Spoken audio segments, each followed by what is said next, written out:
ஏற்கனவே நம்ம பார்த்த குகையோட இரண்டாவது பகுதி இது. இரண்டாவது பகுதி அப்படின்னா என்னன்னு கேட்டிங்களா, அதனுடைய உள்பகுதி எப்படி இருக்குது அப்படின்னு சொல்லிட்டு பார்க்கறதுக்காக நாங்கள் உள்ளே போயிட்டே இருந்தோம். இது ஒரு டூரிஸ்ட் பிளேஸ் தான், அதனால அந்த அரசாங்கம் உள்ள லைட்டு ஃபிட் பண்ணி வச்சிருக்கிறாங்க. ஏராளமான டூரிஸ்டர் வந்து இதெல்லாம் பார்த்துட்டு போகிறாங்க.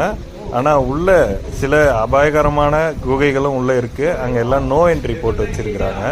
அங்கே உள்ளே போனால் வெளியே வர்றதுக்கு வழி இருக்கா இல்லையா என்றதெல்லாம் ஒரு சந்தேகமான விஷயம்தான். அது மட்டும் இல்லாமல் இதுக்குள்ளே ஏராளமான சுற்றுலா பயணிங்க வந்துட்டு போகிறாங்க.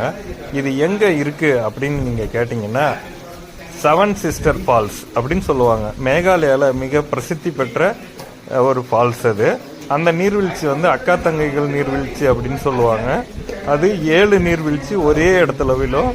அங்கே தான் இந்த குகை இருக்குது.